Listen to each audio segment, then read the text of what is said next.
Greetings, all Shardvixen. I'm doing this on a different tablet because since my daughter lost her phone, she's been using my other tablet, and this is the older tablet, so hopefully this is going to work out. Today, the topic is, does violent video games create violence? Alright, and these are my opinions, but I did find some really good articles, which will be at the very end of this. You can go and look at them. I found a actual research article. Then I found a really great article that does pro and cons and pulls up research. And then I put in a news article because of Trump saying that, we needed to do away with violent video games. That will help with the school shootings.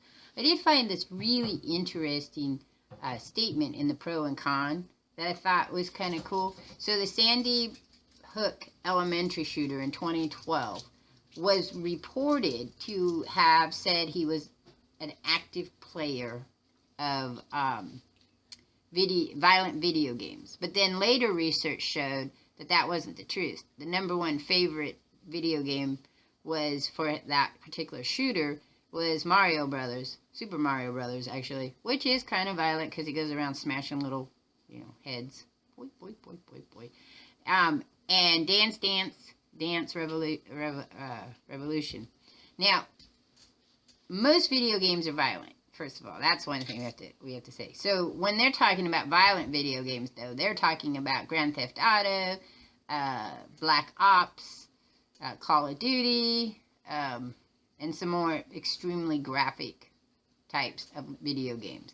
And they are mostly speaking about console games, not PC games. Just so we all understand that.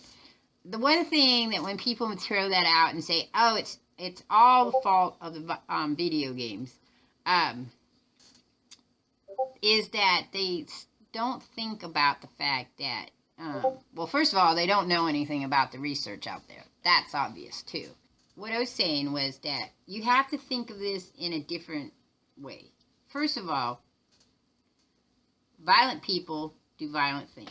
But I believe, and again, this is my opinions because I've done no research on this except for what I've, read and went and looked on the internet. I have not created any studies whatsoever. One of the references that I put up is an actual study they did of people over a 2-month period of time, but I don't think it was children that they used. Anyway, there is some in the CNN link of there was a gentleman, I think, let me see, I have to read it. Whitney DeCamp is an associate professor of sociology, and he did a study in 2008 of 6,567 8th grade students, of which he found that violence didn't seem to promote any violent games did not promote any violent activities from those 8th graders. Which makes sense. Okay, so first of all, I believe human beings are naturally violent. We're born violent. It is our moral compass and life experiences which direct us in which choices we make.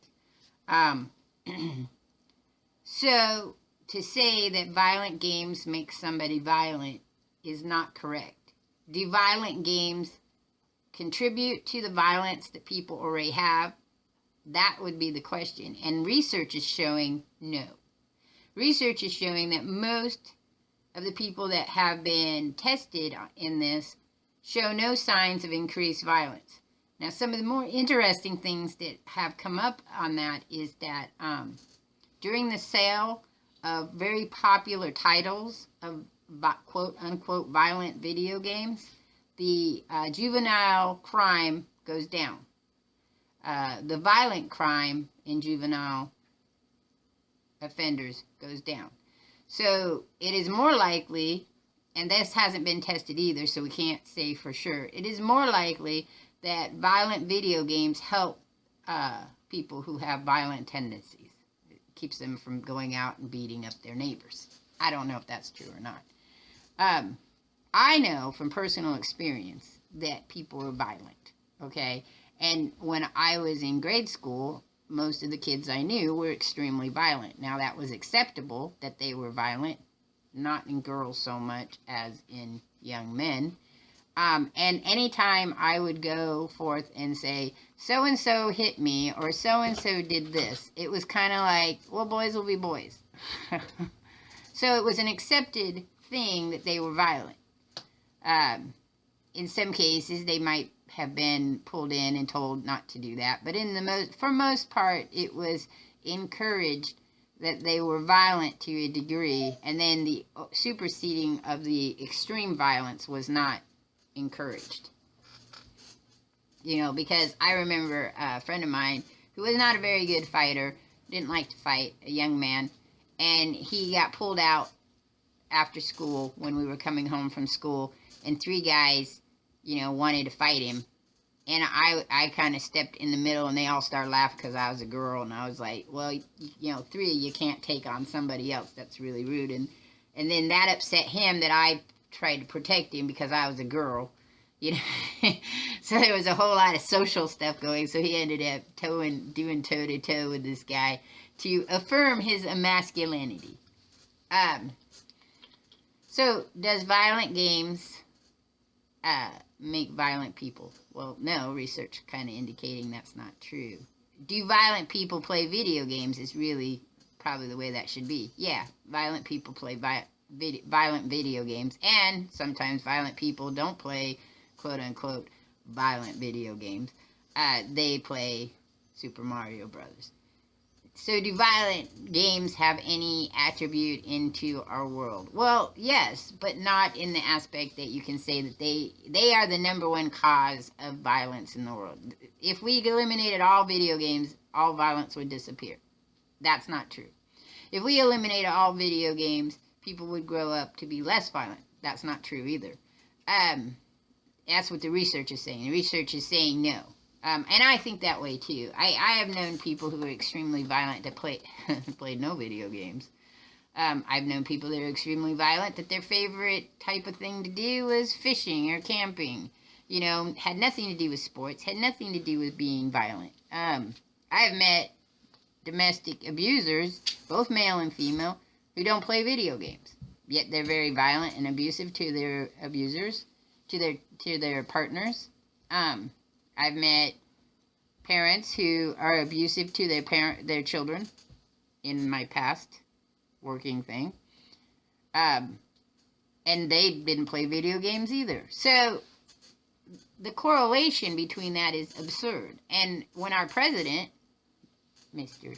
Trump, stated that, oh, we can solve school shootings by eliminating video games, that just kind of showed that, first of all, he has no idea what he's talking about, and second of all, he didn't do any research, and no one else helped him do research.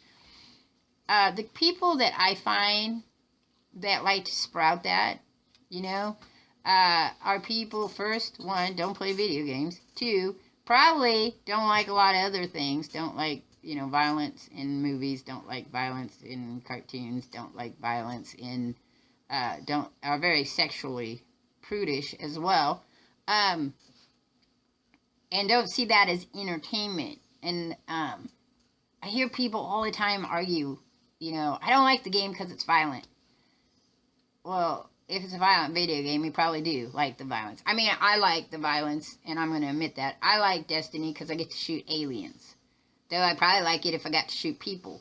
I mean, there's a time and a place in where you might feel like you want to shoot people. It doesn't mean that I'm going to go and get me, you know, some automatic submachine gun and go out and shoot people. No, because the difference is that that's a video game, and it's a really short kind of topic, because you either believe it does, you do believe that, which is, to me, silly to believe that because the research is kind of showing not. But there is research out there where they've done it, and people say yes.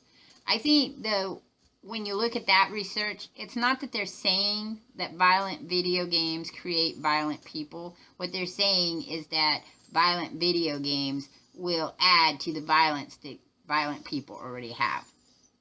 And that, I think, is still an untruth. It's just that the American people out there don't know how to read articles, most of them. You have to go to school to learn how to do that. I mean, I used to be that way. I'd read a research article, and, you know, when I was when I was first going to college and would take it as absolute fact. It isn't until you read through the whole article, which is why I put one up as a reference. So the important parts of an research article is the abstract, which is where they put the hypothesis, the methods, which tell you what they actually tested. It'll tell you in almost boring detail for some people what they tested, what they used, what were their standards, what were their methods, what was the deviation. In the standard deviation, you have what most people are doing, and then you have the deviation parts out here. And then you want to read the discussion at the end. You can read the methods too. I mean, there's procedures and methods, and depending on how big the research is, you'll get more crap in there. A lot of times, the abstract is like a synopsis of the article, of the whole research. And then the discussion is what they actually learned.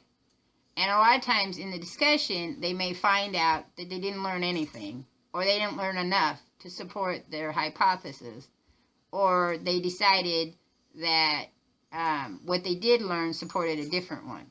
So you might get a research article like this one that says, does playing violent video games cause aggression? A longitude intervention study. And then the abstract will talk about what the hypothesis is and what they plan to do to find it, and then what they are hoping to find. The discussion will confirm that. So you really need to read the abstract and the discussion. You may not necessarily need to read the methods, unless of course they tell you they only used 10 people. And because a lot of times they'll state this was not meant to represent society, because they didn't use enough participants for it to be a valid research. But it does give you some ideas to bounce forward on. So there isn't a lot of new research, like 2018 research. I mean, I think this one was done in this one was March 13th. It was published 2018. I think it was done in 2017. When you're looking for research, you're going to want to look for newer stuff first, because that'll tell you how important the subject is. If people aren't out there researching it, they're either figuring it's a dead subject or no one cares. And that happens a lot too. I mean, they'll start one thing and then they just never found anything that helped them correlate whatever it is their hypothesis was.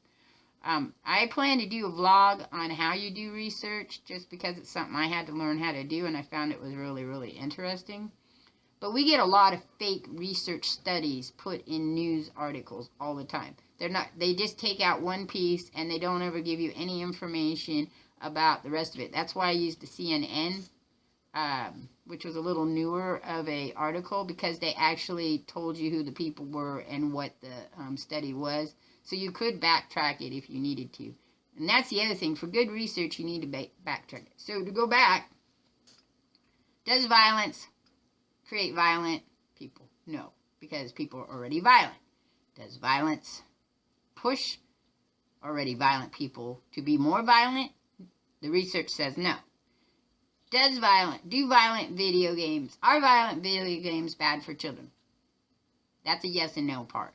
I think that's probably the biggest thing right there.